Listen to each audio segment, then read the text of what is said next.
दोस्तों, RNU education hub के इस नर्सिंग ऑनलाइन प्लेटफॉर्म में मैं डॉक्टर एस एल सामोता एक बार फिर से आपका स्वागत करता हूं, अभिनंदन करता हूं। दोस्तों, हमारे आरएनयू एजुकेशन के इस ऑनलाइन प्लेटफॉर्म के माध्यम से आप सभी को टाइम टाइम पे बहुत ही इम्पोर्टेंट टॉपिक की क्लासेज, उसके साथ साथ ही हमारे ऐप पे टेस्ट सीरीज और रिकॉर्डेड जो वीडियो का जो बैच है वो हम प्रोवाइड करवा रहे हैं। इसके साथ ही हमारी ऐप के थ्रू हम टेस्ट सीरीज भी लॉन्च कर रहे हैं और चल रही है। इसके साथ साथ ही जो लॉन्च हम कर रहे हैं वो एग्जाम के अकॉर्डिंग, जैसे अभी जिपमेर का एग्जाम का आपका पोस्ट का जो नोटिफिकेशन है वो रिलीज हुआ है, उसकी भी हम टेस्ट सीरीज लॉन्च करने वाले हो। तो जैसे जैसे आपके एग्जाम्स के नोटिफिकेशंस आते हैं, आपके एग्जाम्स की वैकेंसीज आती हैं, जिस भी स्टेट की आती है, जिस भी या फिर सेंट्रल वाइज जो वैकेंसी आती है, उसके अकॉर्डिंग हम हमारी टेस्ट सीरीज लॉन्च करते हैं। तो उस टेस्ट सीरीज में उसी एग्जाम के पेपर पैटर्न के बेस पर हम पेपर, हमारी एक्सपर्टीज जो है वो रेडी करती है और आपको प्रोवाइड करवाने का काम करती है, और वो भी बहुत ही एक मिनिमम बेस प्राइस पे आपको हम प्रोवाइड करवा रहे हैं।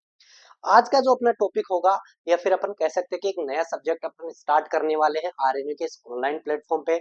हर एक सब्जेक्ट को मजेदार तरीके से अपन पढ़ने वाले हैं, लॉजिकली अपन चलने वाले हैं, कंसेप्ट बनाते चलेंगे। रटोगे कितने? अगर आप रट लोगे, मान लो आपने ड्रग्स के नाम रट लिए तो उनके मैकेनिज्म ऑफ एक्शन तो रट नहीं पाओगे। तो हम एक एक चीज को यहाँ पर कंसेप्चुअल पढ़ते जाएंगे, लॉजिक लगाते जाएंगे और समझते हुए आगे बढ़ेंगे, साथ में आगे बढ़ेंगे और आपके अपने मुकाम पे पहुंचा के आरएनयू एजुकेशन अपनी आपकी उस सफलता में भागीदारी का हिस्सा बनेंगे। आज अपन जो सब्जेक्ट स्टार्ट करने वाले हैं बेटा जी, वो है अपना, आपको सामने दिख गया होगा लिखा हुआ, फार्मेकोलॉजी। क्या पढ़ने वाले हैं? फार्मेकोलॉजी। देखो बेटा जी, फार्मेकोलॉजी एक ऐसा सब्जेक्ट है जिसके बिना आप मेडिकल फील्ड के अंदर सरवाइव नहीं कर पाओगे। हर कदम पे आपको फार्मा का अनुभव होना चाहिए, फार्मा का नॉलेज होना चाहिए। कौन से ड्रग्स कौन सी बीमारी में अपन देते हैं, ये सारी चीजें हमें पता होनी चाहिए। तभी हम जाकर एक अच्छे डॉक्टर, एक अच्छे स्टाफ अपन बन पाते हैं। और अपना जो मेडिकल फील्ड है उसमें इस सब्जेक्ट के नॉलेज के बिना अपन कुछ भी नहीं कर पाएंगे। तो देखो, फार्मेकोलॉजी की जगह पर बात करते हैं तो फार्मा सीधा मतलब क्या हो गया कि ये वो वाली यहाँ पर स्ट्रक्चर है, या ये वो वाली एक सब्जेक्ट है जिसके अंदर अपन डील करेंगे किसके साथ? ड्रग्स के साथ। किसके साथ करेंगे? ड्रग्स के साथ। अपन इसकी क्या करेंगे? Deals with study of drugs. मतलब फार्मेकोलॉजी का सीधा मतलब क्या हो गया कि जितने भी ड्रग्स है उनकी स्टडी अपन जिस भी टॉपिक के अंदर या जिस भी ब्रांच के अंदर अपन करेंगे उसको अपन क्या बोलेंगे? फार्मेकोलॉजी। क्या बोलेंगे? फार्मेकोलॉजी। फार्मेकोलॉजी एक वर्ड नहीं है, ये एक पूरी बुक है जिसके अंदर अपन वेरियस टाइप के ड्रग्स पढ़ेंगे, उनके मैकेनिज्म ऑफ एक्शन पढ़ेंगे, उसके बाद उनके क्या क्या काम है, कहाँ कहाँ पर कौन कौन से ड्रग्स कैसे यूज किए जाते हैं, ये सारी चीजें अपन फार्मेकोलॉजिकल पढ़ने वाले हैं। इसको अपन मेजरली जो है वो दो पार्ट्स में पढ़ने वाले हैं। पहला इसका जो डिवीजन अपन करेंगे वो जनरल फार्माकोलॉजी में करेंगे। किसमें करेंगे? General pharmacology. और दूसरी इसकी जो ब्रांच अपन पढ़ेंगे वो कौन सी पढ़ेंगे? सिस्टेमिक। कौन सी पढ़ेंगे? सिस्टेमिक। जनरल फार्माकोलॉजी के अंदर अपन फार्मा की जितनी भी जनरल चीजें हैं, कि मान लो अपन ने ड्रग्स लिया, वो ड्रग्स अंदर जाकर के कैसे काम करता है, वो क्या इम्पैक्ट बॉडी पे डालता है, या फिर जो ड्रग्स अपन ने लिया उसके साथ अपनी बॉडी क्या करती है, उस पर क्या इम्पैक्ट डालती है, वो सारी चीजें अगर अंदर जाएगा तो किस वे के अंदर वो एब्जॉर्ब होगा, आगे जाकर के अपनी मैकेनिज्म ऑफ एक्शन दिखाएगा, कौन सी साइट पे जाकर के वो काम करेगा, कहाँ से वो मेटाबोलाइज होगा और कहाँ से वो एक्सक्रीट होगा। ये सारी जनरल जनरल चीजें, कुछ कुछ डेफिनेशन जो है वो सारी अपन पढ़ने वाले हैं। किसके अंदर है? जनरल फार्माकोलॉजी में। किसके अंदर पढ़ने वाले हैं? जनरल फार्मा के अंदर। बच गई सिस्टमिक। सिस्टमिक फार्मा के अंदर अपन क्या करेंगे? अपन system wise disease, system wise जो डिजीज है उनके ड्रग्स का क्लासिफिकेशन, उस ड्रग्स के क्लासिफिकेशन के साथ उनके मैकेनिज्म ऑफ एक्शन, वो किस तरह से उस सिस्टम से रिलेटेड डिजीज को क्योर करती है, उसके ट्रीटमेंट में वो यूज होती है। ये सारी चीजें अपन पढ़ेंगे सिस्टमिक के अंदर। तो आज का जो अपना टॉपिक होने वाला है, चूंकि फार्माकोलॉजी का सब्जेक्ट जो है आज स्टार्ट ही हुआ है, तो आज अपन जो स्टार्ट करने वाले हैं वो कहाँ से करेंगे? जनरल फार्मा से करेंगे। कहाँ से करेंगे? जनरल फार्मेकोलॉजी से यहाँ पर अपन बातें करने वाले हैं। तो जनरल फार्मेकोलॉजी की जब अपन बात करते हैं तो सीधी सीधी यहाँ पर एक ही बात आती है कि जनरल, देखो फार्मेकोलॉजी तो है, स्टडी ऑफ ड्रग्स तो है, ड्रग्स के बारे में तो अपन पढ़ेंगे, फार्मा मतलब ड्रग्स, सीधी सी बात है, ड्रग्स के बारे में तो अपन पढ़ेंगे। लेकिन जनरल फार्मेकोलॉजी के अंदर अपन क्या पढ़ेंगे, जनरल फार्मेकोलॉजी के अंदर अपन दो चीजों की बात करेंगे, एक तो अपनी बॉडी की बात करेंगे, जनरली किसकी बात करेंगे, बॉडी की बात करेंगे, और दूसरी अपन किसकी बात करेंगे, ड्रग्स की बात करेंगे, किसकी बात करेंगे, ड्रग्स की बात। ये मैं दो चीजें आपके सामने, ये दो वर्ड क्यों लिख रहा हूं, मैं इसलिए लिख रहा हूं कि जनरल फार्मेकोलॉजी के अंदर अपन क्या करते हैं, मान लो कोई भी बीमारी का पेशेंट आपके पास आता है, मान लो माइग्रेन का पेशेंट आपके पास आया, माइग्रेन का पेशेंट आया, माइग्रेन की ड्रग आपने उसको प्रिस्क्राइब करके दे दी, उसने ड्रग्स खरीदी और उसने खा ली, ड्रग अंदर गई, अंदर जाकर के वो बॉडी पर कुछ ना कुछ इफेक्ट डालेगी, ड्रग जो है वो इनसाइड द बॉडी जाएगी, अंदर गई, इनसाइड बॉडी गई, और कुछ ना कुछ अपना इफेक्ट शो करेगी, करेगी कि नहीं करेगी, जाहिर सी बात है करेगी। अरे जिस काम के लिए, जिस बीमारी के इलाज के लिए अपन ने जो ड्रग्स लिए, जो दवाई ली है, वो तो अपना काम जाके करेगी कि नहीं करेगी। तो मान लो माइग्रेन का कोई पेशेंट आपके पास आया, आपने उसको नेप्रोक्सिन प्रिस्क्राइब करके दी, नेप्रोक्सिन उसने ली, वो जाएगी, वो अपना टारगेट ऑर्गन ढूंढेगी, टारगेट ऑर्गन ढूंढने की बात यहाँ पर जब आती है तो वो कैसे करेंगे, मान लो हर एक ड्रग्स होता है, कोई भी ड्रग्स जो जाएगा बॉडी के अंदर, वो ड्रग्स जाकर के अपना टारगेट ऑर्गन आइडेंटिफाई कैसे करता है, उसको कैसे पता चलता है कि अपन को इसी ऑर्गन पे, इसी साइट पर एक्शन करना है। ये सारी चीजें बेटा जी डिपेंड करती है किस पर है, रिसेप्टर्स पे, किस पे डिपेंड करती है, रिसेप्टर्स पे डिपेंड करती है। और रिसेप्टर्स की जहां पर अपन बात करते हैं, तो जैसे ही ड्रग्स को अपन लेते हैं वो एब्जॉर्ब होता है, वो ब्लड के अंदर जाता है, और ब्लड के थ्रू वो साइट ऑफ एक्शन पे पहुंचता है, तो वो आइडेंटिफाई करता है अपने रिसेप्टर्स, क्या आइडेंटिफाई करता है, अपने रिसेप्टर्स। तो माइग्रेन की जो नेप्रोक्सिन अपने टेबलेट ली, उसके रिसेप्टर्स कहां पर मिलेंगे, ब्रेन पेरेन्काइम, कहां पे मिलेंगे, ब्रेन पेरेन्काइमा, या फिर पेरेन्काइमल ब्लड वेसल्स पर उसके रिसेप्टर मिलेंगे, वो ब्लड के थ्रू ब्रेन पेरेन्काइमा के रिसेप्टर, या फिर ब्रेन ब्लड वेसल्स के रिसेप्टर पे जाके बाइंड करेगा, ब्लड वेसल्स को डायलेट करेगा, और जो माइग्रेन का दर्द था, जो हेडेक था, उससे अपने उसको रिलीफ करवाएगा। तो उसके साइट ऑफ एक्शन से उसको कैसे पता चला कि कहां पर जाके एक्ट कर रहा है, रिसेप्टर से, कहां से, रिसेप्टर से। तो हर एक ड्रग्स के रिसेप्टर उसके साइट ऑफ एक्शन या टारगेट ऑर्गन पे अवेलेबल होते हैं, वो उनको पहचानता है, उस पे जाके अटैच होता है, और जो उसका काम होता है वो काम करके बॉडी से बाहर निकल जाता है। अब ऐसा तो है नहीं कि उसने जिस काम के लिए ड्रग्स को भेजा था वो काम उसने कर दिया तो वो बॉडी के अंदर ही पड़ा रहेगा, नहीं, वो बॉडी के अंदर नहीं रहता है, उसको क्या कराया जाता है, मेटाबोलाइज करके किडनी के थ्रू, मैक्सिमम जो ड्रग्स होते हैं वो किडनी के थ्रू एक्सक्रीट होते हैं, तो मेटाबोलाइज करके उस ड्रग्स को वापस क्या कर दिया जाता है, बाहर भेज दिया जाता है। ये सारा जो चीज हम पढ़ रहे हैं वो क्यों पढ़ रहे हैं, क्योंकि यहाँ पर दो वर्ड मैंने लिखे हैं, बॉडी और दूसरा क्या लिखा है, ड्रग्स। तो जनरल फार्माकोलॉजी जो है इन दोनों के इर्द गिर्द ही घूमती है कि ड्रग्स अपन ने लिया, वो बॉडी के ऑर्गन के साथ या बॉडी के साथ क्या करता है, उस पर कैसे इफेक्ट शो करता है, वो अपन पढ़ेंगे। दूसरी चीज, जो ड्रग्स अपन ने लिया उस ड्रग्स के साथ बॉडी क्या करती है, ये चीज भी यहाँ पर अपन पढ़ेंगे। तो जो बॉडी है, बॉडी जो है वो ड्रग्स के साथ क्या करती है, effect on body, effect on body, या फिर बॉडी टारगेट। और ये बॉडी जो है वो ड्रग्स के साथ क्या करती है, तो बॉडी ड्रग्स टू ड्रग्स, तो बॉडी जो ड्रग्स के साथ करती है उसको अपन अलग एक टर्मिनोलॉजी में पढ़ते हैं, और उसको अपन बोलते हैं फार्मेकोकाइनेटिक्स। क्या बोलते हैं, फार्मेकोकाइनेटिक्स, उसको अपन नाम देते हैं। मतलब बॉडी जो ड्रग्स के साथ करेगी, फार्मेकोकाइनेटिक्स। और जो ड्रग्स बॉडी पे जो इफेक्ट डालेगा या जब ड्रग्स बॉडी के साथ करेगा, उसको भी अपन एक अलग टर्मिनोलॉजी देते हैं, उसको बोलते हैं अपन फार्मेकोडायनेमिक्स। क्या नाम देते हैं, फार्मेकोडायनेमिक्स। अरे क्लियर हुआ कि नहीं हुआ, ये सारी रामायण महाभारत मैंने ये दो टर्म समझाने के लिए आपको करी, फार्मेकोकाइनेटिक्स क्या होती है और फार्मेको डायनेमिक्स क्या करते हैं। जनरल फार्मेकोलॉजी के ये दो इंपॉर्टेंट ब्रांचेस हैं, ये दो इंपॉर्टेंट टर्मिनोलॉजी जिनको अपन यहाँ पर स्टडी करने वाले हैं। पहली है फार्मेकोकाइनेटिक्स। फार्मेकोकाइनेटिक्स मतलब जो ड्रग्स अपन ने लिया है उसके साथ बॉडी क्या करने वाली है, और फार्मेकोडायनेमिक्स मतलब जो ड्रग्स अंदर गया है वो बॉडी के साथ क्या करने वाला है। तो यहाँ पर याद रखना, ये है अपना डी, डी फॉर ड्रग्स, और ड्रग्स जो है वो क्या करेगा, डायनेमिक्स, ड्रग्स मतलब डायनेमिक्स। यहाँ पर कंफ्यूजन हो जाता है, बच्चे रटते हैं, बच्चे रटते हैं, बॉडी ड्रग्स के साथ करेगी काइनेटिक्स, ड्रग्स बॉडी के साथ करेगा डायनेमिक्स। रटते रटते सुबह हो जाती है, बॉडी जो ड्रग्स के साथ करेगी वो डायनेमिक्स और ड्रग्स बॉडी के साथ करेगा वो काइनेटिक्स। सब कुछ उल्टा पुल्टा करके गोच पोच होके आप क्वेश्चन का आंसर गलत करके आते हो। तो आपको क्या याद रखना है, ड्रग्स जो बॉडी के साथ करेगा, ड्रग्स जो बॉडी पे इफेक्ट डालेगा, ड्रग्स बोले तो डायनेमिक्स, ड्रग्स बोले तो डायनेमिक्स, तो ड्रग्स का डी और डायनेमिक का डी ऐसे आपको याद रखना है। तो आज अपन जो चीजें पढ़ने वाले हैं वो स्टार्ट करने वाले हैं किससे, फार्मेको काइनेटिक्स के। किससे करने वाले हैं, फार्मेको काइनेटिक्स। अब देखो, मान लो कोई बीमारी हुई, बीमारी के पेशेंट आपके पास आया, आपने ड्रग्स प्रिस्क्राइब किया, मान लो माइग्रेन का आया, या फिर आपको लूज मोशन का या कॉन्स्टिपेशन का पेशेंट आया, या आपके पास टेकीकार्डिया ब्रेडिकार्डिया का पेशेंट आया, तो आप उनको जो ड्रग्स प्रिस्क्राइब करेंगे वो ड्रग्स जाएगा और जाकर के अपने साइट ऑफ एक्शन यानी कि टारगेट ऑर्गन को आइडेंटिफाई करेगा वाया रिसेप्टर्स। वो टारगेट ऑर्गन को डायरेक्ट आइडेंटिफाई नहीं करता, उसको कहां पर जाकर के काम करना है वो डिसाइड करते हैं रिसेप्टर्स। जहां पर उसको अपने रिसेप्टर मिलेंगे वहां पर जाकर के वो बाइंड होगा। और रिसेप्टर कहां पर होंगे, जिस चीज की बीमारी के लिए अपन ने जो दवाई ली है उसके, जैसे अपन बात करते हैं माइग्रेन, माइग्रेन तो ब्रेन पैरेन्काइमा पे रिसेप्टर होंगे। अगर अपन लूज मोशन कॉन्स्टिपेशन की बात करेंगे तो वो कहां पर होंगे, वो इंटेस्टाइन पे होंगे। अगर अपने टेकीकार्डिया ब्रेडिकार्डिया बात करें तो वो कहां पर होंगे, वो हार्ट पे होंगे। तो अपने अपने टारगेट ऑर्गन पे जो रिसेप्टर्स होते हैं उससे जाकर के बाइंड होती है ड्रग्स, और वहां पर वो अपनी मैकेनिज्म ऑफ एक्शन शो करती है।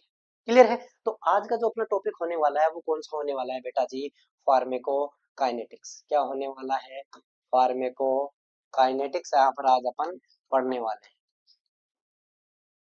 फार्मेको काइनेटिक्स यहाँ पर अपन पढ़ने वाले हैं। अब फार्मेको काइनेटिक्स की जब अपन बात करते हैं तो देखो, एक मास्टर डायग्राम यहाँ पर बनाऊंगा, वो पूरे फार्मेको काइनेटिक्स, फार्मेको काइनेटिक्स मतलब है जो बॉडी जो है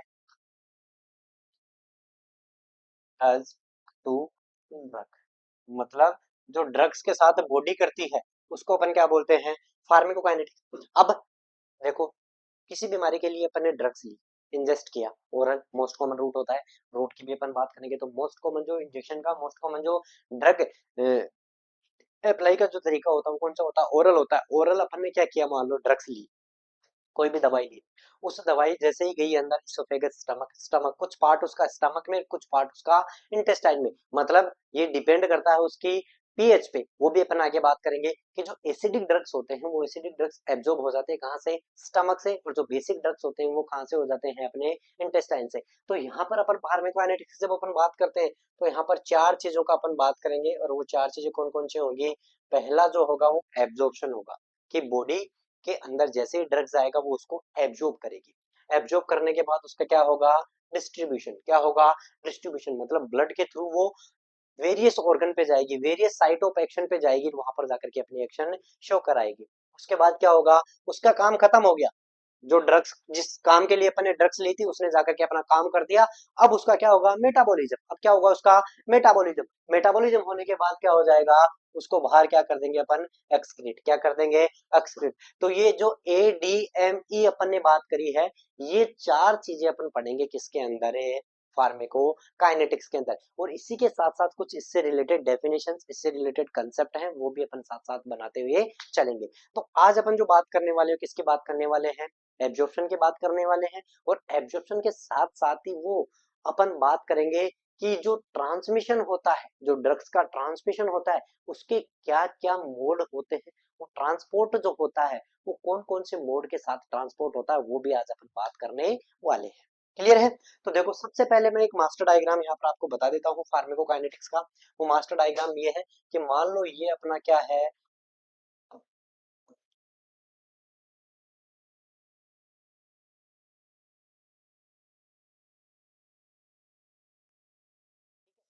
स्टमक है, यहाँ से अपन ने मान लो कोई ड्रग्स ली, ठीक है। अब यहाँ पर बना देता हूँ मैं ब्लड वेसल्स। यहाँ पर क्या बना दी मैंने, ब्लड वेसल्स। अब यहाँ पर मैं तीन चीज बनाऊंगा, एक तो साइट ऑफ एक्शन जहां पर जो ड्रग जाकर के अपना काम करेगा, अपना एक्शन शो करेगा।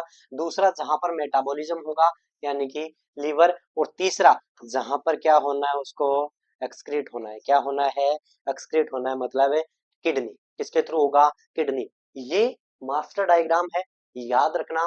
फार्माकोकाइनेटिक्स की चारों चीजें, एब्जॉर्प्शन, डिस्ट्रीब्यूशन, मेटाबॉलिज्म जिसको अपन बायो ट्रांसफॉर्मेशन भी बोलते हैं, और एक्सक्रीशन, ये चारों चीजें इस मास्टर डायग्राम से आपके भेजे में जाएगी। बिल्कुल समझना इस चीज को। अब देखो क्या बताया मैंने कि मान लो कोई ड्रग्स जो है अपन ने लिया, इंजेस्ट किया, वो आया आया आया, क्या हुआ, स्टमक में आया। ठीक है, स्टमक से जो एसिडिक होगा, एसिडिक ड्रग जो होगा वो यहाँ से, और जो बेसिक ड्रग होगा, जो बेसिक ड्रग होगा वो यहाँ से। ये क्यों होता है ये भी अपन बात करेंगे आगे। ठीक है, ये भी अपन बात करेंगे आगे। क्यों? क्योंकि अपन 11th 12th के अंदर एक प्रिंसिपल पढ़ के आते हैं, एक फंडा पढ़ के आते हैं कि सेम मीडियम सेम को डिसोल्व कर लेता है, या सेम सेम को क्रॉस करवा देता है, सेम सेम को क्रॉस करवा देता है। तो यहाँ पर चूंकि क्या होता है, HCl, कौन सा एसिड होता है, HCl। HCl क्या है, एसिड। तो जितने भी एसिडिक नेचर के ड्रग्स होंगे वो स्टमक के थ्रू क्या हो जाएंगे, एब्जॉर्ब हो जाएंगे। और यहाँ पर क्या होता है, पेनक्रियाटिक जूस में बाइकार्बोनेट आयंस क्या होते हैं, बाइकार्बोनेट आयंस। तो यहाँ पर एनवायरनमेंट जो होता है, इंटेस्टाइन का जो मीडियम होता है वो क्या होता है, बेसिक। तो जितने सारे बेसिक ड्रग्स होंगे वो कहाँ से एब्जॉर्ब होंगे, इंटेस्टाइन से। और ये एब्जॉर्प्शन होकर के क्या होता है, यहाँ पर इनका एब्जॉर्प्शन क्या होता है, एब्जॉर्प्शन होता है। और किस में आ गए ये, ब्लड वेसल्स में। किस में आ गए, ब्लड वेसल्स में। यहाँ से आपको देखने को मिल गया, ब्लड वेसल्स में आ गया, एब्जॉर्ब हो गया। पहला फिनोमिना कौन सा, पहला फिनोमिना आपका एब्जॉर्प्शन फार्मेकोकाइनेटिक्स का। किसका, फार्मेकोकाइनेटिक्स का। कि ड्रग्स अपन ने लिया इसोफेगस के थ्रू, स्टमक इंटेस्टाइन के अंदर गया। एसिडिक ड्रग्स जो होते हैं वो स्टमक से, क्योंकि स्टमक का मीडियम जो होता है वो एसिडिक होता है। तो वो एसिडिक ड्रग जो नेचर के ड्रग होते हैं उनको अपने थ्रू पार होने में, या उसको ट्रांसपोर्ट होने में यहाँ से यहाँ तक मदद करता है। वैसे ही बेसिक नेचर के जितने भी ड्रग्स होते हैं वो इंटेस्टाइनल मीडिया जो होता है वो क्या होता है, बेसिक होता है। तो बेसिक नेचर की वजह से बेसिक ड्रग्स होते हैं वो इंटेस्टाइन से एब्जॉर्ब हो जाते हैं। एब्जॉर्ब होकर के कहाँ पर आ जाते हैं, ब्लड वेसल्स में। कहाँ पर आ जाते हैं, ब्लड वेसल्स में। अब ब्लड वेसल से वो कहाँ पर जाएंगे, ब्लड वेसल से वो जाएंगे कहाँ पर है, साइट ऑफ एक्शन में। कहाँ पर जाएंगे, site of action. Various drugs, various site of action, अलग अलग ड्रग्स के अलग अलग साइट ऑफ एक्शन। जैसे अपन ने नेप्रोक्सिल ली, ब्रेन पेरेन्काइम पे गया। जैसे अपन ने बीटा ब्लॉकर किया, हार्ट पे लिया। जैसे अपन ने लेक्टुलोज लिया, लोपेरामाइड लिया, इंटेस्टाइनल मोटिलिटी पे जाके काम करेगा। ठीक है, तो वेरियस ड्रग्स जो होते हैं वो अपनी अपनी साइट्स खुद चुनते हैं, जहां पर उनके रिसेप्टर होते हैं वहां पर जाकर के वो काम करते हैं। क्लियर है? तो ये साइट ऑफ एक्शन, ये क्या हो गई यहाँ पर, साइट ऑफ एक्शन, जहां पर जाकर के ड्रग्स अपना काम करेगा। ये हो गया लीवर, और ये क्या हो गई अपनी किडनी। ये क्या हो गई, किडनी। जाहिर सी बात है। तो यहां से क्या होगा, ब्लड से वो क्या जाएगा, डिस्ट्रीब्यूट होगा। क्या होगा, डिस्ट्रीब्यूट होगा। तो यहां पर क्या होगा उसका, डिस्ट्रीब्यूशन। क्या होगा, डिस्ट्रीब्यूशन। अब देखो, साइट ऑफ एक्शन पे गया, डिस्ट्रीब्यूट होकर के एब्जॉर्ब हुआ, एब्जॉर्ब के ब्लड वेसल्स में है, ब्लड के थ्रू, ब्लड के थ्रू वो सर्कुलेशन के थ्रू कहां पर गया, जहां पर उसको एक्शन करना है, जहां पर उसका टारगेट ऑर्गन है वहां पर गया। वहां पर जाकर उसने काम कर दिया। अब काम कर दिया तो ड्रग्स का काम खत्म, तो ड्रग्स को बॉडी में रख नहीं सकते, उसको बाहर निकालना पड़ेगा। अब उसको बाहर निकालने के लिए क्या चीज बताया मैंने, किडनी। क्या बताया, किडनी। तो यहाँ से जो ड्रग होगा उसको अब जाना चाहिए कहां पर, डायरेक्ट एक्सक्रीट होने के लिए किडनी के पास। लेकिन किडनी भाई साहब साफ साफ मना कर देती है कि भाई साहब आप हो नॉन पोलर, आप हो नॉन पोलर। क्यों? क्योंकि ड्रग्स की जब अपन बात करते हैं तो देखो, अगर एसिडिक ड्रग होगा उसको अपन HA लिखते हैं, और बेसिक ड्रग होगा उसको अपन AOH लिखते हैं। इसको एसिडिक क्यों बोलते हैं, क्योंकि ये प्रोटॉन डोनर होता है। H प्लस रिलीज करता है कि नहीं करता है। तो इसकी आयनिक फॉर्म क्या होती है, H प्लस और A माइनस, होती है कि नहीं होती। ऐसे यहाँ पर क्या होता है, A प्लस होता है, हाइड्रोक्सिल आयन होता है यहाँ पर OH माइनस, जिसकी वजह से इसकी बेसिक प्रवृत्ति होती है, बेसिक नेचर होता है ड्रग्स का। OH और H प्लस, प्रोटॉन डोनर और हाइड्रोक्सिल डोनर की वजह से यहाँ पर एसिडिक और बेसिक। तो जब तक ये आयोनाइज नहीं हो जाता, जब तक ये आयोनाइज नहीं हो जाता, किडनी इसको एक्सक्रीट नहीं करती। जब तक ये दोनों साथ है, जब तक ये दोनों साथ हैं, टूटते नहीं है, तब तक ये एक्सक्रीट नहीं हो पाता। वो बोलते हैं ना संगठन में शक्ति है। तो जब तक दोनों भाई साथ हैं तब तक किडनी की औकात नहीं कि इसको बाहर निकाल के फेंक दे। जब ये दोनों टूट जाएंगे, जब ये दोनों अलग अलग हो जाएंगे, जब ये आयोनाइज्ड हो जाएंगे, जब ये पोलर हो जाएंगे, ये नॉन पोलर है। पोलर मतलब देखो दो पोल बन गए। जैसे ही अपन क्या करते हैं, HA को तोड़ते हैं, HA को तोड़ते हैं तो क्या बनेगा, H plus plus A minus. तो दो पोल बन गए ना, प्लस और माइनस। तो पोलर मतलब दो पोल बन गए, प्लस और माइनस। नॉन पोलर मतलब कोई पोल नहीं है, दोनों मिले हुए हैं, दोनों मिले हैं, दोनों पे कोई चार्ज नहीं है। तो दोनों पे कोई चार्ज नहीं है, उसमें फूट डली ही नहीं है, तो किडनी उसको बाहर नहीं निकाल पाएगी। किडनी को बाहर निकालने के लिए चाहिए क्या, दोनों अलग अलग होने चाहिए। मतलब नॉन पोलर से वो पोलर में होना चाहिए, नॉन आयनाइज्ड फॉर्म से वो आयनाइज्ड फॉर्म में होना चाहिए। तभी जाकर के किडनी उसको क्या कर पाएगी, यूरिन के थ्रू एक्सक्रीट कर पाएगी। अब यहाँ पर भाई साहब ने अपना काम कर दिया, ड्रग्स ने भाई साहब ने अपना काम कर दिया, तो उसको क्या करना है, बाहर निकालना है। बाहर निकालने के लिए क्या करेगा, वो वापस ब्लड में आएगा। ब्लड में आएगा तो एक बार तो किडनी के पास आएगा, लेकिन किडनी उसको क्या कर देगी, मना कर देगी। क्यों, क्योंकि वो अभी नॉन पोलर फॉर्म में है, वो आयनाइज्ड नहीं हुआ है, वो अभी एक्टिव फॉर्म में है। जब तक वो आयनाइज नहीं हो जाता, आयन नहीं बन जाते, तब तक किडनी उसका कुछ नहीं बिगाड़ सकती, बाल विवाह का नहीं कर सकती। तो उसके लिए क्या करना पड़ेगा, उसके लिए पहले पहले इसको क्या करना पड़ेगा, ब्लड से कहां पर जाना पड़ेगा, लीवर में। कहां पर जाना पड़ेगा, लीवर में। लीवर के पास कुछ एंजाइम्स होते हैं जो इसको नॉन पोलर फॉर्म से किसमें कन्वर्ट कर देता है, पोलर में। मतलब इसको क्या कर देता है, नॉन आयनाइज से आयनाइज्ड के अंदर, आयन के अंदर तोड़ देता है, जिसकी वजह से क्या होता है, अब ये इजीली किडनी इनको पकड़ करके बाहर कर देगी। किडनी जो है उनको इजीली पकड़ करके बाहर कर देगी। अब यहाँ से फिर ये ब्लड में जाएंगे, वहां से अब जाएंगे किडनी के अंदर, और किडनी इनको क्या कर देगी, एक्सक्रीट। तो यहाँ पर ये जो प्रोसेस होती है, इसको बोलते हैं अपन ट्रांसफॉर्मेशन। क्या बोलते हैं, ट्रांसफॉर्मेशन, बायो ट्रांसफॉर्मेशन, या फिर इसी को अपन दूसरा नाम देते हैं मेटाबॉलिज्म। क्या नाम दे देते हैं, मेटाबॉलिज्म। और लास्ट वाला पार्ट जो किडनी के पास ये पोलर फॉर्म के अंदर जाएगा, उसको बोलते हैं अपन एक्सक्रीशन। उसको क्या बोलते हैं, एक्सक्रीशन। तो ये हो गया पहला पोर्शन, ये डिस्ट्रीब्यूशन दूसरा हो गया, मेटाबॉलिज्म या बायो ट्रांसफॉर्मेशन तीसरा, और एक्सक्रीशन कौन सा हो गया, चौथा। ये चारों चीजें अपन पढ़ने वाले हैं फार्माकोकाइनेटिक्स के अंदर। किसके अंदर पढ़ने वाले हैं, फार्माकोकाइनेटिक्स के अंदर। ये मास्टर डायग्राम आपके दिमाग में छपना चाहिए जब भी फार्माकोकाइनेटिक्स का नाम आए। अब देखो, अपन एक चीज पढ़ते हैं। अभी अपन ने क्या बताया कि कोई भी ड्रग्स जो है, कोई भी ड्रग्स है, अपन ने इंजेस्ट किया तो वो स्टमक के थ्रू या फिर इंटेस्टाइन के थ्रू क्या होगा, वो वहां से एब्जॉर्ब होगा, वहां से एब्जॉर्ब होगा। अरे तो स्टमक के अंदर भी तो सेल है, इंटेस्टाइन के अंदर भी तो क्या है, सेल है। म्यूकोसा, सब mucosa, superficial layer, deep layer होती है कि नहीं होती है। अभी अपन 6वीं 7वीं क्लास में पढ़ के आते हैं कि सेल होती है, टिश्यू बनाती है, टिश्यू मिलकर के ऑर्गन बनाते हैं, ऑर्गन बना के ऑर्गन सिस्टम बनाते हैं, बनाते कि नहीं बनाते। तो अल्टीमेटली जो उसका प्राइमरी यूनिट जो होती है वो कौन होती है, सेल होती है। और सेल जो होती है, वो सेल यहाँ पर भी है, यहाँ पर भी है। अभी अपन ने बात किया कि ड्रग्स यहाँ पर आया, यहाँ से वो चला गया। अरे चला गया तो सेल को तो क्रॉस करना पड़ेगा, ऐसे कैसे चला गया। अपने तो बोल दिया कि एब्जॉर्ब हो गया, अपन ने क्या बोल दिया, एब्जॉर्प्शन उसका हो गया, लेकिन उसको सेल को क्रॉस करना पड़ेगा कि नहीं करना पड़ेगा।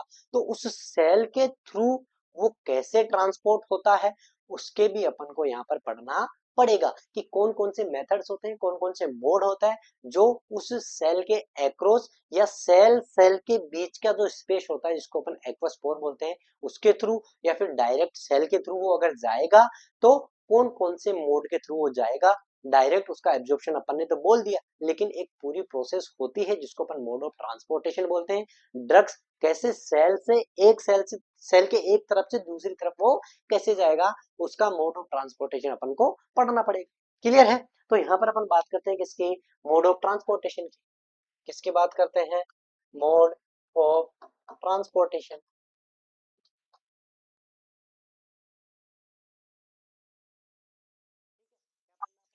Mode of transportation, mode of transportation मैंने बताया सेल के एक्रॉस होगा। कैसे होगा, सेल के अपन बोल सकते हैं कि सेल मिलकर के क्या बनाती है, मेम्ब्रेन बनाती है।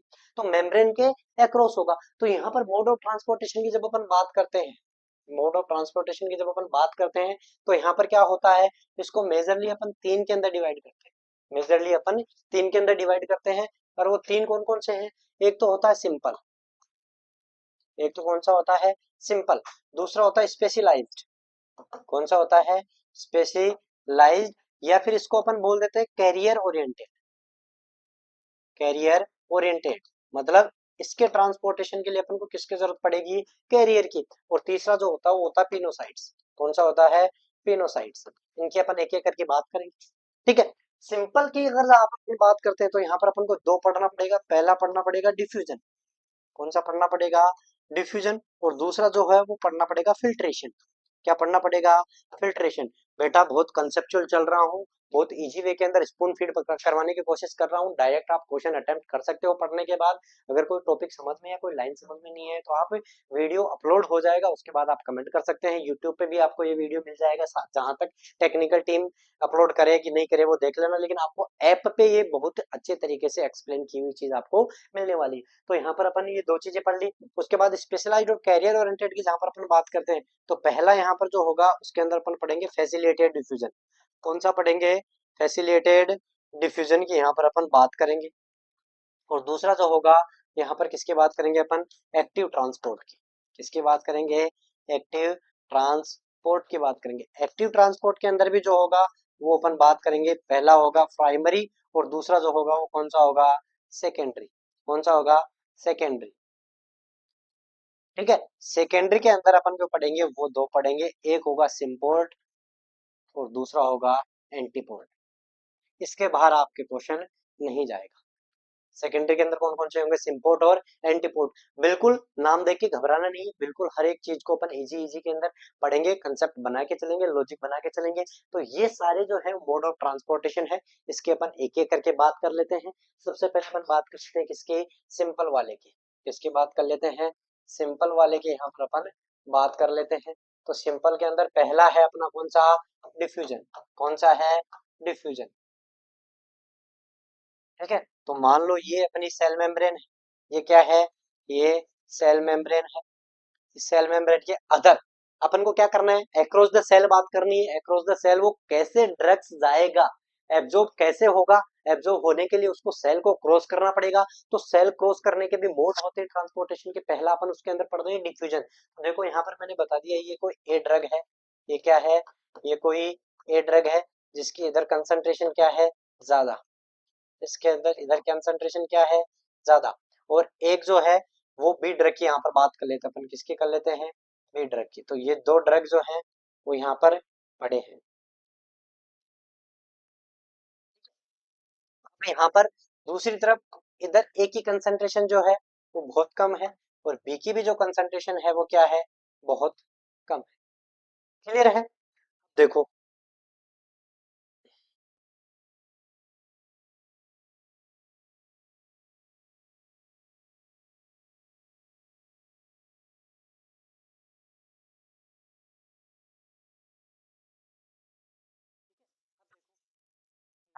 जो है कि क्या है? High concentration. क्या है? High concentration. और यहाँ पर क्या है? Low concentration. यहाँ पर क्या है? लो। तो डिफ्यूजन के अंदर, डिफ्यूजन के अंदर आपको क्या याद रखना है कि एक्रॉस द सेल, क्या याद रखना है? एक्रॉस द सेल ट्रांसपोर्ट होती, मतलब सेल के बीच में से ये क्या होती है? जाती है। दूसरा, अकॉर्डिंग कंसंट्रेशन ग्रेडियंट। क्या होता है? अकॉर्डिंग एक एक चीज अपन समझेंगे। According concentration gradient. Concentration gradient का मतलब क्या हो गया कि देखो, एक साइड में एक ही कंसंट्रेशन ज्यादा है, दूसरी साइड में एक ही कंसंट्रेशन क्या है? मेम्ब्रेन के एक साइड में या सेल के एक साइड में कंसंट्रेशन ऑफ ए जो है वो ज्यादा है, हाई है, और यहाँ पर एक ही कंसंट्रेशन क्या है? कम है। तो यहाँ से यहाँ की तरफ जो होंगे वो मॉलिक्यूल्स का क्या होगा? मूवमेंट होगा। मॉलिक्यूल्स डिफ्यूज होकर के इधर वाली साइड से इधर जाएंगे। क्यों? क्योंकि इधर कंसंट्रेशन ज्यादा है, इधर कंसंट्रेशन कम है। तो ज्यादा कंसंट्रेशन एक साइड में है, दूसरी साइड में कम कंसंट्रेशन है। इसके बीच में जो डिफरेंस है कंसंट्रेशन का, उसकी वजह से वहां पर एक ग्रेडियंट क्रिएट होता है, जिसको अपन बोलते हैं कंसंट्रेशन ग्रेडियंट, या फिर अपन उसको बोल सकते हैं प्रेशर ग्रेडियंट। तो जहां ज्यादा मॉलिक्यूल है वहां से कम मॉलिक्यूल की तरफ क्या होगा? उन मॉलिक्यूल्स की मूवमेंट होगी। कब तक? जब तक दोनों तरफ इक्वल नहीं हो जाते। तो अकॉर्डिंग कंसंट्रेशन ग्रेडियंट मतलब जो डिफरेंस होगा उसको कम करने के लिए वो मॉलिक्यूल्स की मूवमेंट होगी, जब तक दोनों साइड में इक्वल नहीं हो जाते। तो ये बात होगी अकॉर्डिंग कंसंट्रेशन ग्रेडियंट होगा। वाया कैसे जाएंगे? वो सेल के थ्रू जाएंगे।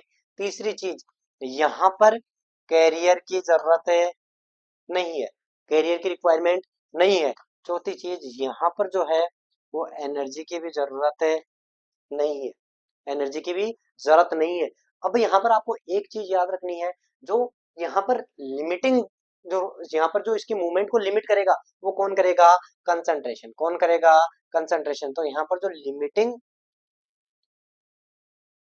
लिमिटिंग यहाँ पर जो चीज होगी, लिमिटिंग स्टेप जो होगी वो कौन होगी यहाँ पर, कंसंट्रेशन। कौन होगी, कंसंट्रेशन। जितनी ज्यादा कंसंट्रेशन, मान लो यहाँ पर 10 है और यहाँ पर 1 है, तो प्रेशर ग्रेडियंट नौका हुआ। तो मान लो यहाँ से यहाँ तक दोनों साइड में इक्वल होने में अगर 10 मिनट लगता है, तो अगर यहाँ पर 100 है और यहाँ पर 1 है, तो यहाँ पर कंसंट्रेशन जो है 90 की है, कंसंट्रेशन ग्रेडियंट कितने का है, 90 का है, तो यहाँ पर जाने में उसको कम टाइम लगेगा। मतलब जितना ज्यादा कंसंट्रेशन डिफरेंस, उतनी ही तेज गति से वहां पर डिफ्यूजन की प्रोसेस होगी। तो यहाँ पर कंसंट्रेशन कम, तो वो धीरे धीरे जाएगा, कंसंट्रेशन ज्यादा एक साइड में, तो वो तेज गति से जाएगा। ये बात होगी किसकी, डिफ्यूजन की।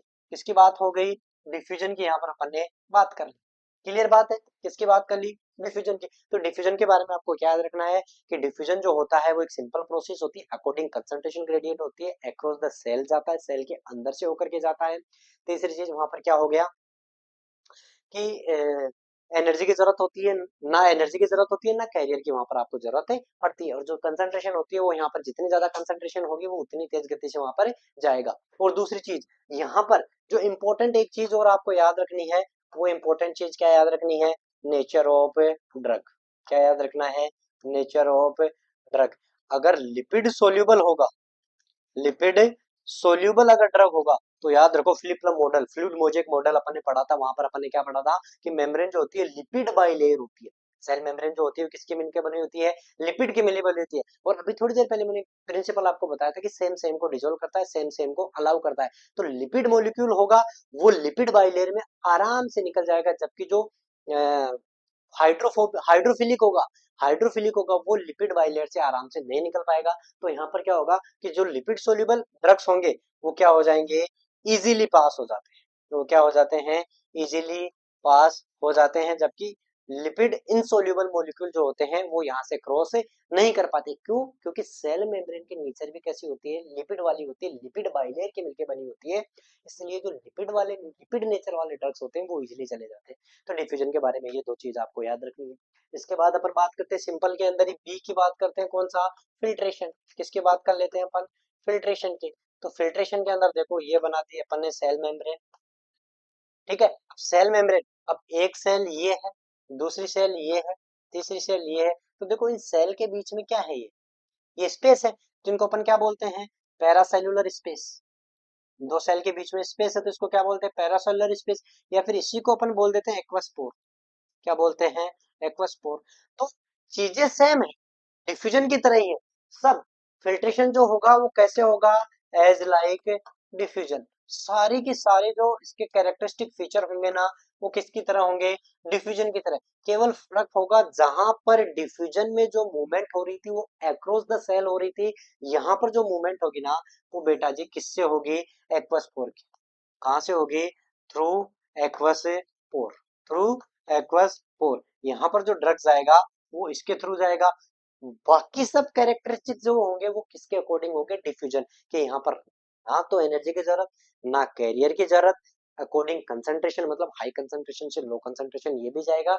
इसमें और उसमें केवल फर्क दो चीजों का आपको याद रखना है। पहला, डिफ्यूजन जहां पर सेल के एक्रॉस जा रहा था, सेल के अंदर घुस के जा रहा था, फिल्ट्रेशन जो होता है उन दो सेल के बीच में जो बचा हुआ स्पेस होता है उनके थ्रू ट्रेवल करता है, उनके थ्रू ट्रांसपोर्ट होता है। और दूसरी चीज जहां पर वहां पर जो लिमिटिंग था वो कंसंट्रेशन था, या फिर ड्रग की नेचर जो थी कि लिपिड सोल्यूबल ड्रग्स होते हैं वो इजीली क्रॉस कर रहे थे लिपिड इनसोल्यूबल ड्रग्स की बजाय। यहाँ पर जो रेड जो लिमिटिंग स्टेप होता है, जो लिमिटिंग चीज होती है वो क्या होती है, लिमिटिंग फैक्टर जो यहाँ पर होता है वो होता है बेटा साइज।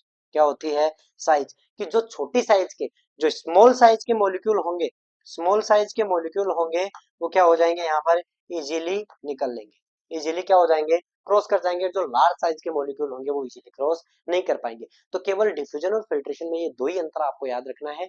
जहां पर डिफ्यूजन अक्रॉस द सेल जा रहा था, सेल के अंदर घुस के जा रहा था, फिल्ट्रेशन कहा जाएगा उन दो सेल के बीच में जो स्पेस होता है इसको पैरासेलुलर स्पेस भी बोलते हैं या फिर एक्वस पोर भी बोलते हैं, उसके थ्रू जाएगा। वहां पर कंसंट्रेशन या फिर ड्रग्स की नेचर डिपेंड कर रही थी, लिमिटिंग फैक्टर वो था, जबकि यहाँ पर साइज जो होगी मॉलिक्यूल की वो यहाँ पर लिमिटिंग फैक्टर होगा। क्लियर है। इसके बाद अपन बात करते हैं दूसरे की, किसकी बात करते हैं, दूसरा, दूसरा कौन सा था, स्पेशलाइज वाला। कौन सा था, स्पेशलाइज्ड वाला। और इसके अंदर अपन पहला पढ़ लेते हैं कौन सा, फैसिलिटेड डिफ्यूजन। क्या पढ़ लेते हैं, फैसिलिटेड डिफ्यूजन की यहाँ पर अपन बात कर लेते हैं। फैसिलिटेड डिफ्यूजन के अंदर अपन को वही ये मेम्ब्रेन अपन को बनानी है, मेम्ब्रेन बनानी है। ठीक है, उसके बाद यहाँ पर फिर से अपन को वही क्या करना है, ड्रग्स ए की अमाउंट बनानी है कि ड्रग्स ए जो है इधर ज्यादा है, ड्रग्स ए जो है इधर कम है। ठीक है, अब इसके अपन कैरेक्टरिस्टिक फीचर की बात कर लेते हैं। पहला, ये भी अकॉर्डिंग कंसंट्रेशन ग्रेडियंट होगा, ये भी according concentration, according concentration gradient होगा। ठीक है, दूसरा, यहाँ पर भी एनर्जी की जरूरत है नहीं होगी। तीसरा, यहाँ पर जो है वो कैरियर की जरूरत होगी। केवल डिफ्यूजन और इसके अंदर एक फर्क है कि यहाँ पर जो है वो कैरियर की जरूरत होती है, इसीलिए तो इसको बोला है फैसिलिटेटेड डिफ्यूजन। मतलब डिफ्यूजन तो हो रहा है लेकिन कोई फैसिलिटेट कर रहा है उसको, कोई कैरियर, कोई ट्रांसपोर्टर यहाँ पर जरूरत पड़ रहा है। तो यहाँ पर जो ट्रांसपोर्टर होता है वो ट्रांसपोर्टर क्या करता है, यहाँ पर उसको मॉलिक्यूल को पकड़ा और इस ये फ्लिप होकर के इधर क्या कर दिया, उस मॉलिक्यूल को छोड़ दिया, यहाँ से उठाया और यहाँ पर ला करके उसको छोड़ दिया। तो यहाँ पर फैसिलिटेटेड डिफ्यूजन के अंदर आपको क्या याद रखना है, ये भी अक्रॉस द सेल होता है। यहाँ पर भी कंसंट्रेशन जो है एक ही देखो क्या है, हाई, यहाँ पर एक ही देखो क्या है, कम। तो हाई कंसंट्रेशन से लो कंसंट्रेशन की तरफ मॉलिक्यूल मूवमेंट करते हैं, मॉलिक्यूल डिफ्यूज होता है।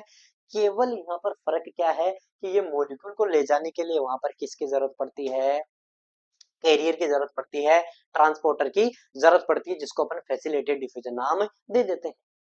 क्लियर है क्या? बाकी सब डिफ्यूजन की तरह ही है, केवल यहाँ पर कैरियर एक्स्ट्रा आ गया। बिना कैरियर के वो जाता नहीं है मॉलिक्यूल, उसको किसी ना किसी के साथ की जरूरत होती है। और यहाँ का जो बेस्ट एग्जांपल है बेटा जी, बहुत बार पीवाईक्यू भी है, पूछा गया है, वो है ग्लूटाफोर का।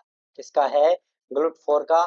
ये जो है वो क्या करवाता है, ये ग्लूकोज का ट्रांसपोर्ट करवाता है किसके अंदर, सेल के अंदर, या आपको बोल दे फैट सेल के अंदर।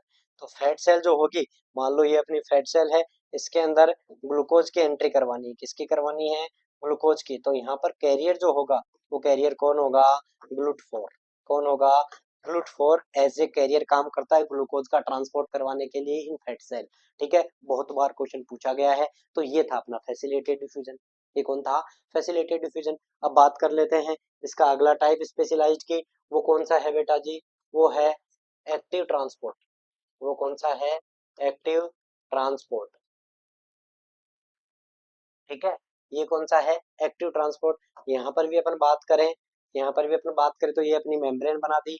यहाँ पर मैंने बना दिया ए ड्रग्स की कंसंट्रेशन बहुत ज्यादा बना दी, और एक साइड में एक कंसंट्रेशन ड्रग्स जो है उसकी कंसंट्रेशन क्या कर दी, कम। इधर कंसंट्रेशन कम है, इधर कंसंट्रेशन क्या है, ज्यादा है। अब यहाँ पर पूरा ही काम आपको उल्टा करना है। अब यहाँ पर पूरा ही काम आपको उल्टा क्या करना है, पहला ही जो टॉपिक पॉइंट आपको लिखना है वो लिखना है अगेंस्ट कंसंट्रेशन ग्रेडियंट। अभी तक अपन क्या पढ़ते आए थे कि जो कंसंट्रेशन होगी उसके अकॉर्डिंग वहां पर क्या होगा, मूवमेंट होगी ड्रग्स की या मॉलिक्यूल की। यहाँ पर क्या होगा, अगेंस्ट कंसंट्रेशन ग्रेडियंट होगा, मतलब कम कंसंट्रेशन वाले ड्रग्स जो होगा जिस साइड से, उस साइड से किधर जाएगी, ज्यादा कंसंट्रेशन वाली साइड में आएगी। मतलब यहाँ पर अगर आपके पास ये कैरियर है, यहाँ पर ये बाइंड हुआ, तो ये क्या हो जाएगा, इधर से किधर जाएगा, इस साइड में आ जाएगा, ये इधर मूवमेंट करेगा।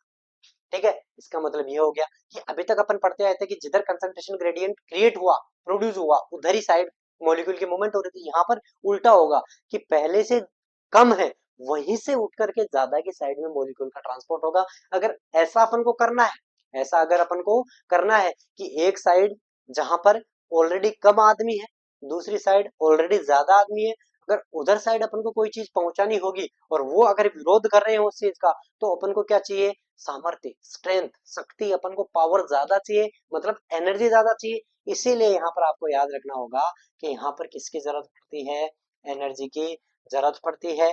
यहाँ पर कैरियर की भी जरूरत पड़ती है। ठीक है, यहाँ पर कैरियर की भी जरूरत पड़ती है। तो ये बात होगी किसकी, अपनी एक्टिव ट्रांसपोर्ट की। तो active transport against concentration gradient, energy की जरूरत पड़ती है, कैरियर की भी जरूरत पड़ती है। अब यहाँ पर जो था, ये तो अपन ने बात कर ली किसकी, प्राइमरी की। किसकी बात कर ली, मान लो प्राइमरी की। प्राइमरी जो यहाँ पर जो एनर्जी यूज होती है वो किस फॉर्म में होती है बेटा जी, वो होती है एटीपी के फॉर्म में। एटीपी जो होता है वो एडीपी प्लस इनऑर्गेनिक फॉस्फेट इसमें कन्वर्ट हो जाता है। यहाँ पर जो एनर्जी रिलीज होती है वो एनर्जी यूज हो जाती है उस मॉलिक्यूल के ट्रांसपोर्टेशन के अंदर from low concentration to high concentration. तो in active transport in primary mode there is movement of drugs from low concentration of drug to high concentration of drug, means against the concentration gradient the movement will occur. Lastly, energy energy in this process required which will produce by hydrolysis of ATP in ADP plus IP, जो energy release होगी वो यहाँ पर किस में use होगी, इस transportation में रिलीज होगी। ये था अपना कौन सा, प्राइमरी वाला एक्टिव ट्रांसपोर्ट का। अब अपन ने बात करी थी कि सेकेंडरी की अपन जहां पर बात करते हैं वहां पर दो चीजें अपन ने पढ़ी थी, एक था सिम्पोर्ट, कौन सा था, सिम्पोर्ट, और दूसरा कौन सा था, एंटीपोर्ट। एक था सिम्पोर्ट और दूसरा कौन सा था, एंटीपोर्ट। बेटा जी इन दोनों के अंदर आपको केवल एक ही चीज याद रखनी कि जहां पर एक्टिव ट्रांसपोर्ट एक्चुअल प्राइमरी वाले के अंदर जो एनर्जी एटीपी के फॉर्म में मिल रही थी, यहाँ पर एटीपी नहीं मिलेगी इनको एक दूसरे का साथ करना पड़ेगा। सिम्पोर्ट मतलब टुगेदर, सिम मतलब क्या हो गया, टुगेदर, टुगेदर सेम डायरेक्शन, ठीक है। यहाँ पर together anti, anti direction, anti direction, ठीक है। तो यहाँ पर अगर मैं बात करूं, यहाँ पर अगर मैं बात करूं, देखो ये ए ड्रग है, की कंसंट्रेशन इधर क्या है, ज्यादा, इधर जो है वो बी की कंसंट्रेशन क्या है, कम, और इधर जो है ए की कंसंट्रेशन क्या है, कम, और बी की कंसंट्रेशन अपन को क्या बनानी है, ज्यादा। अभी समझना क्यों बनानी है वो मैं आपको बताऊंगा।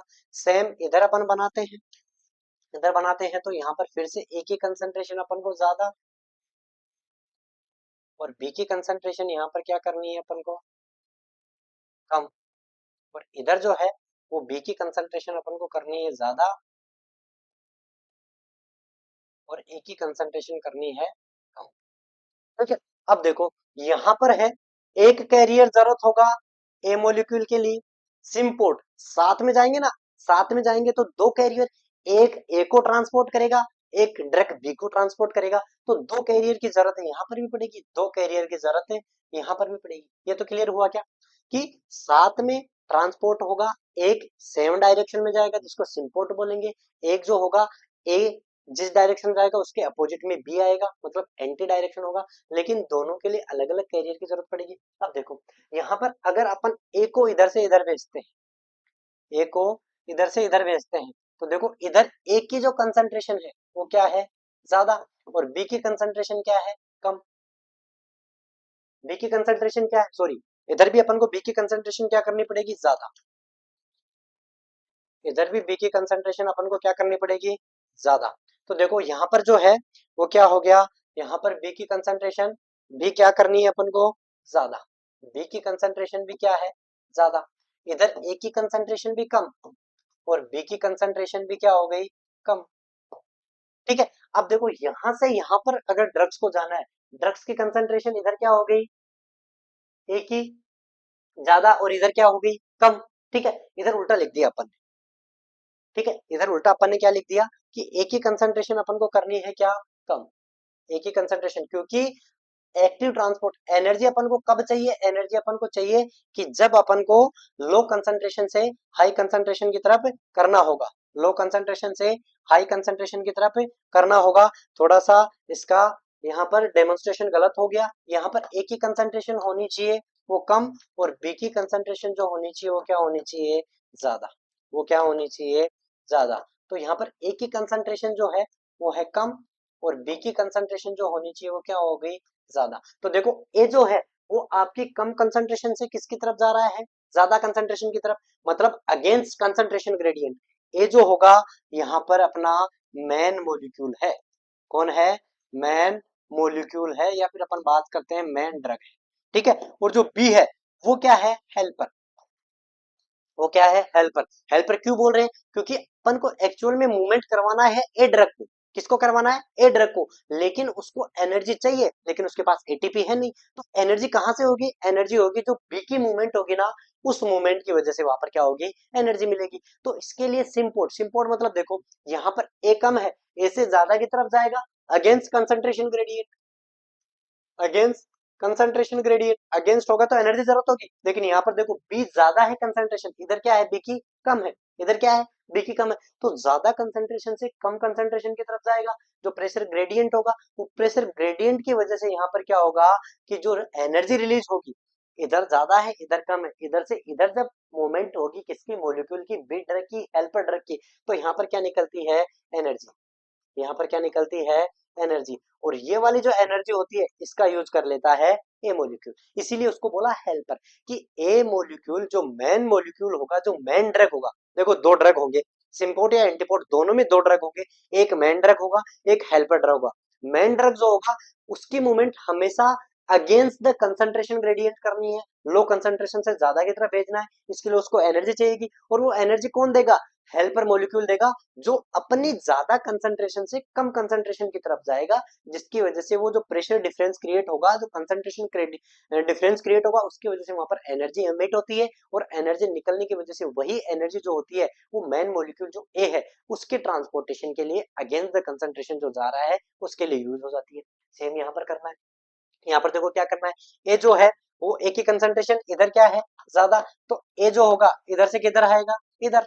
ए जो होगा क्या होगा, इधर से इधर जाएगा। लेकिन यहाँ पर देखो बी की कंसंट्रेशन क्या है, इधर ज्यादा है, बी की कंसंट्रेशन क्या है, इधर ज्यादा है। ए जो है वो इधर से इधर जा रहा है और बी जो होगा वो इधर से इधर। जबकि यहाँ पर देखो दोनों जो है वो सेम डायरेक्शन में जा रहे थे, दोनों क्या है, सेम डायरेक्शन में जा रहे थे। लेकिन यहाँ पर सेम चीज है, मेन मॉलिक्यूल माने कि मेन ड्रग, हेल्पर ड्रग जो होगा अपनी हाई कंसंट्रेशन से लो कंसंट्रेशन हमेशा, और जो मेन ड्रग होगा वो लो कंसंट्रेशन से हाई की तरफ। तो यहाँ पर देखो ए जो है कम है, यहाँ से इधर आएगा तो ये अगेंस्ट जाएगा और ये अकॉर्डिंग जाएगा, तो यहाँ पर एनर्जी जो रिलीज होगी वो यहाँ पर यूज हो जाएगी।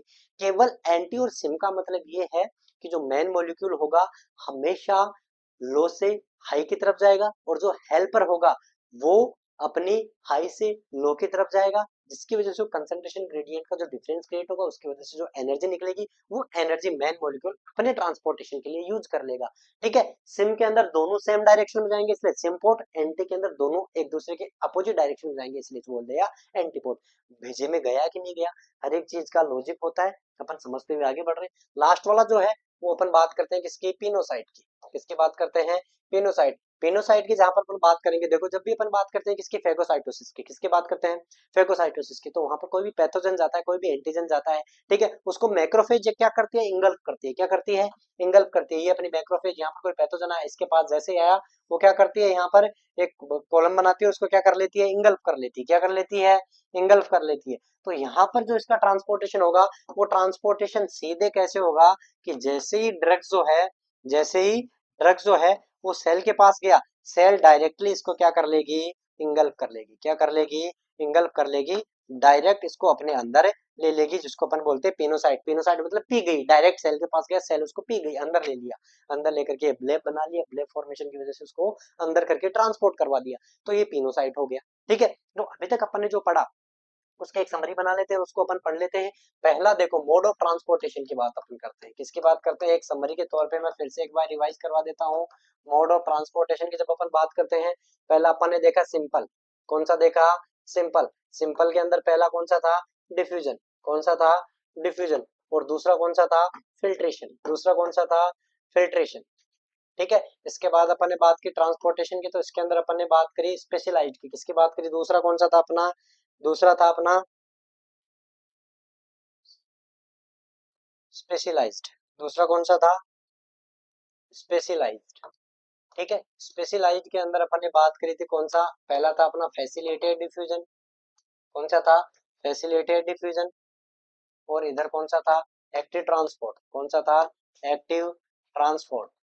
ठीक है, एक्टिव ट्रांसपोर्ट के अंदर एक प्राइमरी था, दूसरा कौन सा था, सेकेंडरी। प्राइमरी के अंदर अपन ने दो फिर से देखा था, सिम्पोर्ट था और कौन सा था, एंटीपोर्ट। और तीसरा जो था यहाँ पर वो कौन सा था अपना, वो था पिनोसाइट्स। क्या था, पिनोसाइट्स।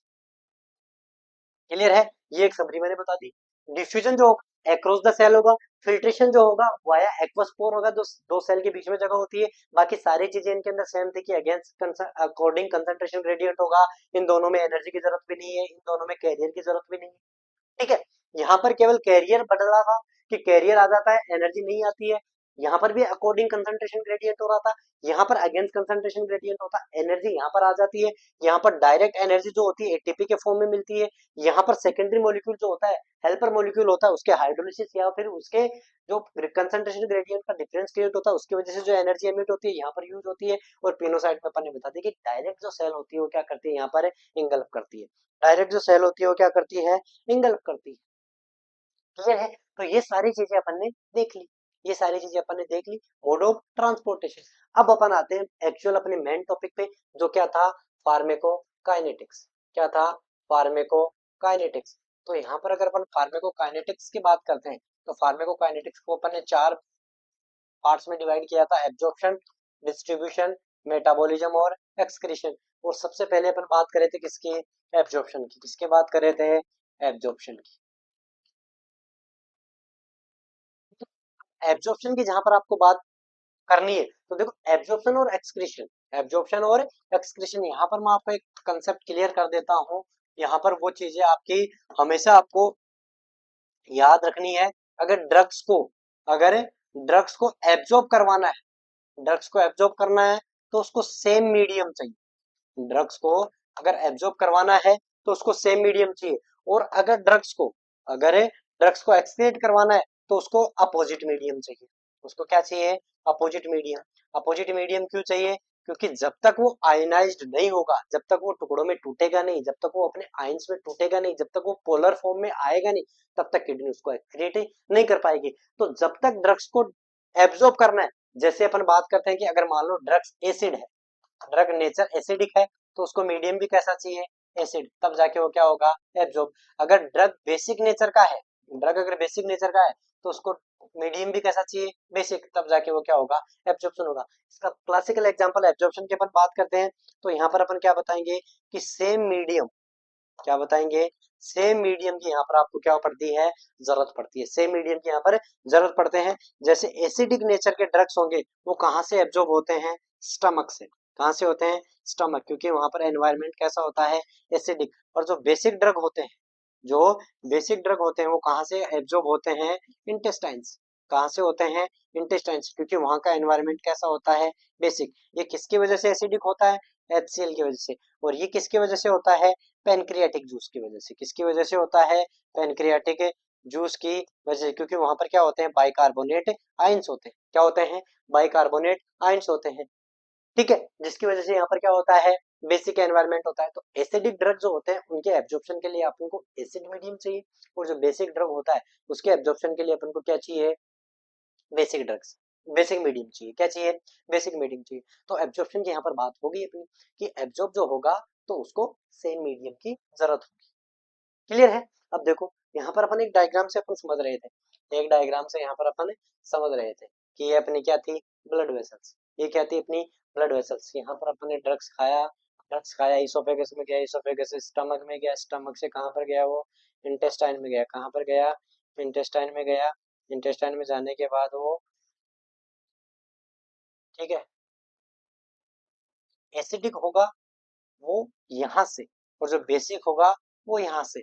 एसिडिक ड्रग होगा वो यहाँ से, स्टमक से, और जो बेसिक ड्रग होगा वो कहाँ से, यहाँ से क्या हो जाएगा, एब्जॉर्ब हो जाएगा। क्या हो जाएगा, एब्जॉर्ब हो जाएगा। ठीक है, अब एब्जॉर्ब हो गया वहां पर। अब एब्जॉर्ब होने के बाद अब ऐसा तो है नहीं, अब भाई ऐसा तो है नहीं कि मान लो अपने 500 mg की पीसीएम खाई, 500 मिलीग्राम की आपने पीसीएम ली, तो 500 ग्राम यहाँ पर मान लो आया, मिलीग्राम सॉरी, 500 मिलीग्राम यहाँ पर आया, तो 500 का 500 मिलीग्राम क्या यहाँ पर एब्जॉर्ब हो जाएगा क्या, नहीं। 500 का 500 मिलीग्राम यहाँ पर एब्जॉर्ब हो जाएगा क्या, बिल्कुल नहीं। कुछ पार्ट जो होगा वो यहाँ पर डायरेक्ट एक्सक्रीट हो जाएगा, कुछ उसका आयनाइज फॉर्म कन्वर्ट हो जाएगा तो वो डायरेक्ट एक्सक्रीट हो जाएगा, और उसका कुछ ही पोर्शन मान लो 400 मिलीग्राम वो यहाँ पर क्या हो गया, एब्जॉर्ब हो गया। क्या हो गया, एब्जॉर्ब हो गया। क्लियर है? यहाँ पर मैं आपको ये चीज क्यों बता रहा हूँ, क्योंकि यहाँ पर आगे एक टर्म आने वाली है जिसको अपन बोलेंगे बायो अवेलेबिलिटी। क्या बोलेंगे, बायो अवेलेबिलिटी। तो यहाँ पर बायो अवेलेबिलिटी जो होती है वो एक्चुअल में होती क्या है, ये अपन के द्वारा लिया गया ड्रग्स का वो वाला फ्रैक्शन है जो सिस्टेमिक सर्कुलेशन में पहुंचता है। जो कहाँ पर पहुंचता है, सिस्टेमिक सर्कुलेशन में। अरे अपने एक बात बताओ, यहाँ से वो ब्लड वेसल्स में गई, यहाँ से वो क्या गया, ब्लड वेसल्स में गया, तो क्या डायरेक्ट यहाँ से ब्लड वेसल्स जो है उसको डायरेक्ट टारगेट ऑर्गन तक लेके जाएगी? किसकी बात कर रहा हूँ मैं, ओरल रूट से लिए गए ड्रग की बात कर रहा हूँ। किसकी बात कर रहा हूँ, ओरल ड्रग से लिए गए रूट की मैं बात कर रहा हूँ। कि ओरल रूट से जो ड्रग लिया जाता है वो सबसे पहले तो एब्जॉर्प्शन उसको कॉम्प्रोमाइज कर देता है कि कंप्लीट ड्रग कभी भी एब्जॉर्ब नहीं होता है। अलग अलग ड्रग की अमाउंट अलग अलग एब्जॉर्ब होती है, पर्सन टू पर्सन वेरी करता है, मीडियम टू मीडियम वेरी करता है, और ब्रांड टू ब्रांड वेरी करता है कि कौन से ब्रांड का कितना अमाउंट वहां पर एब्जॉर्ब होता है। तो बायो अवेलेबिलिटी की मैं अगर यहाँ पर बात करूँ तो बायो अवेलेबिलिटी का मतलब हो गया कि ड्रग्स का, इंटेक ड्रग्स का जो अपन ने खाया उसका कितना परसेंट पार्ट जो है वो सिस्टेमिक सर्कुलेशन में पहुंचा है, वो सिस्टेमिक सर्कुलेशन में पहुंचा है। मान लो आपने 500 मिलीग्राम की पीसीएम खाई और उसका मान लो 300 मिलीग्राम जो है वो कहां पर पहुंचा है, सिस्टेमिक सर्कुलेशन में पहुंचा है। तो इसकी बायो अवेलेबिलिटी कौन सी हो गई, ये वाला फ्रैक्शन हो गया। कौन सी हो गई, ये वाली फ्रैक्शन। खाई थी अपन ने 500 mg, लेकिन पहुंची है सर्कुलेशन में या टारगेट ऑर्गन के पास कितनी, केवल 300 मिलीग्राम। कितनी पहुंची है, 300 मिलीग्राम, केवल 60% पहुंची है। तो इसकी 60% क्या हो गई, बायो, क्या होगी 60% उसकी क्या होगी, बायो अवेलेबिलिटी हो गई। अब देखो यहाँ पर मैं ओरल रूट की बात कर रहा था, ओरल रूट, ओरल रूट गया, स्टमक में गया, इंटेस्टाइन में गया, यहाँ से वो एक सर्कुलेशन के अंदर एंटर करता है जिसको अपन बोलते हैं पोर्टल सर्कुलेशन। क्या बोलते हैं, पोर्टल सर्कुलेशन। ठीक है, तो पोर्टल सर्कुलेशन के अंदर जो चीजें आती है वो भी अपन को यहाँ पर पढ़ने पड़ेगी। एक चीज आती है बायो अवेलेबिलिटी के साथ साथ क्या आती है, फर्स्ट पास मेटाबॉलिज्म। क्या आती है, फर्स्ट पास मेटाबॉलिज्म, ये भी एक चीज होती है, इसकी भी अपन बात करेंगे। तो बायो अवेलेबिलिटी और फर्स्ट पास मेटाबॉलिज्म एक दूसरे से कैसे रिलेटेड है, कि ओरल रूट में ये ज्यादा इफेक्ट करता है, क्योंकि ओरल रूट में जब अपन खाते हैं, ओरल रूट में, ओरल रूट में जब अपन खाते हैं तो ओरल रूट के अंदर ही फर्स्ट पास मेटाबॉलिज्म जो होता है वो ज्यादा इम्पैक्ट डालता है। कैसे इम्पैक्ट डालता है, कि देखो जैसे ही यहाँ पर अपने स्टमक के अंदर या इंटेस्टाइन के अंदर मिजेंट्रिक आर्टरी के थ्रू यहाँ पर जो पोर्टल वेन होती है, उस पोर्टल वेन में, मिजेंट्रिक आर्टरी पोर्टल वेन में, पोर्टल वेन में वो ड्रग सारा चला जाता है। ठीक है, जैसे ही यहाँ पर एब्जॉर्ब हुआ, जैसे ही स्टमक से, जैसे ही stomach plus intestine, stomach plus intestine, यहाँ से वो एब्जॉर्ब हुआ, वो एब्जॉर्प्शन के बाद कहां पर डाल दिया उसने, पोर्टल वेन। कहां पर डाल दिया, पोर्टल वेन में। पोर्टल वेन उसको कहां पर लेके जाएगी, लीवर में। लीवर में उसका कुछ पोर्शन, लीवर में उसका कुछ पोर्शन नॉन पोलर से किस में कन्वर्ट हो जाएगा, पोलर में, और वो क्या हो जाएगा, एक्सक्रीट। वो क्या हो जाएगा, एक्सक्रीट वाया किडनी। मतलब कुछ पार्ट का उसका क्या हो गया, मेटाबॉलिज्म हो गया, कुछ पार्ट का क्या हो गया उसका, मेटाबॉलिज्म। तो मान लो जो पीसीएम यहाँ पर 500 mg था, जो पीसीएम 500 mg था, वो एब्जॉर्ब होकर के कितना आया, 400 mg। कितना आया, 400 mg। उसमें से 100 mg, उसमें से 100 mg नॉन पोलर से पोलर में कन्वर्ट होकर के एक्सक्रीट हो गया।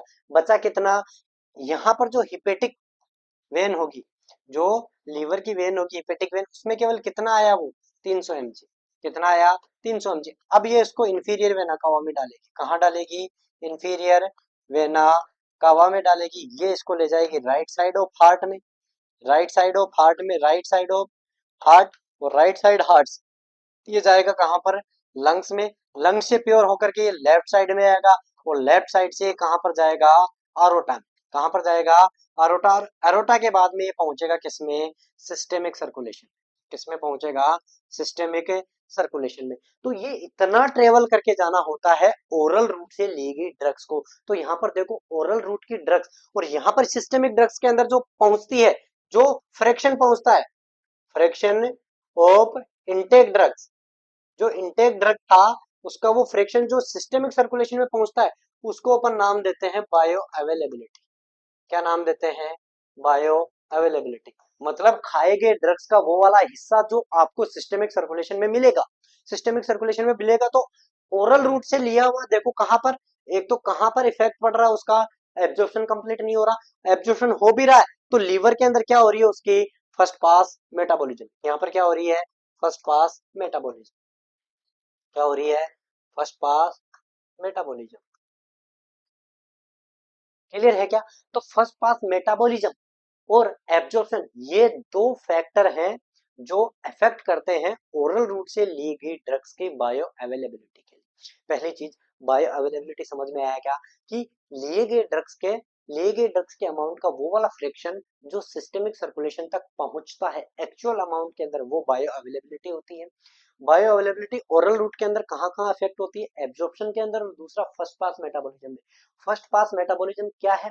First pass metabolism actually oral route के द्वारा ली गई ड्रग्स के अंदर ही देखने को मिलता है।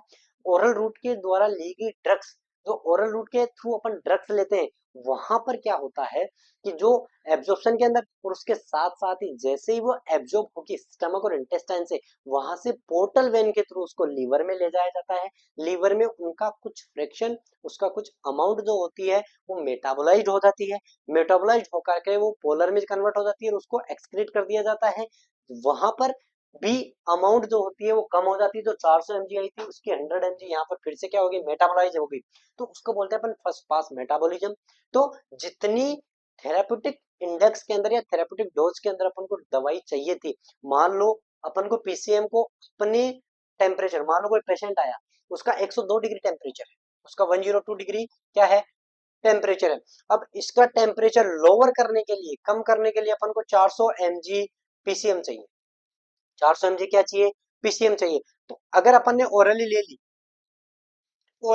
तो एक तो वो एब्जॉर्प्शन पे इफेक्ट हो जाएगा कि एब्जॉर्प्शन उसका हो नहीं पाएगा कंप्लीट, और दूसरा किसके थ्रू निकलना पड़ेगा उसको? First pass metabolism. मतलब लीवर भी उसका कुछ हिस्सा जो होगा वो मेटाबोलाइज करके एक्सक्रीट करवा देगा। तो मान लो इतना होने के बाद, ये दोनों प्रोसेस होने के बाद केवल 350 mg जो है वही पहुंची। 350 mg जो है वही सिस्टमिक सर्कुलेशन पहुंची।